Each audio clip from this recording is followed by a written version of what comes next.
A free throw is more of a mental skill than a physical skill. Here is pro basketball player Jeremy Lin making a game-winning free throw. In this video, I'm going to talk about the mechanics of a free throw.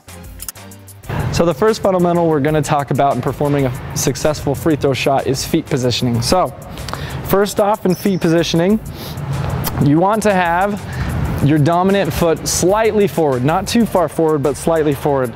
Some free throw shooters might have them neutral and lined up straight together. That's okay. For me, I like to have my right foot, my dominant foot, slightly forward.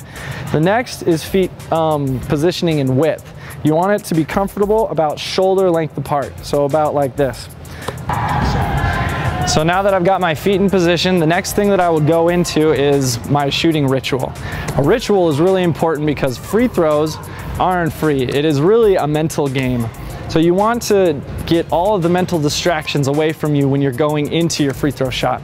The way that you do that is having a consistent and well-practiced and well-rehearsed shooting ritual that helps you to calm down pretty much and get in the zone of shooting the free throw. So I'll show you my shooting ritual. First off, I take the ball here and I'll bounce it 3 times. 1, 2, 3. And then I do a backspin, and now my knees are set, my feet are still in position, and I'm in an athletic stance. And that's my shooting ritual. Bending your knees is important, especially once you've gotten to the end of a game and you're tired. And sometimes shooters will just focus on the upper body mechanics, but you still need the loading and explosiveness of your lower body mechanics. In ball control, when shooting your free throws,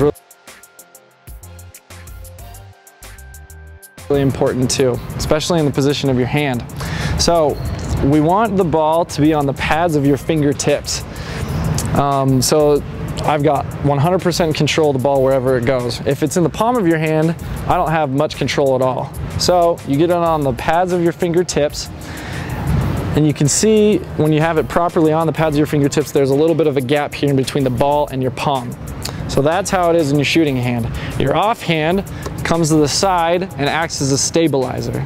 So your offhand is a stabilizer on the side of the ball, and your shooting arm is used for force and accuracy as you're shooting towards the hoop. Okay, so the next thing we're going to talk about is extension and follow through. So my knees are bent and I'm going into the upper body mechanics, I'm bringing my elbow up to about the same height of my shoulder. You want this angle to be about 45 degrees as you start. So you bring that up and into here, and then as you extend up, you're reaching up. And then you're gonna flick your wrist. And as you flick your wrist, you wanna pretend as though you're putting your hand inside to the hoop. Here are a couple angles of all the mechanics put together.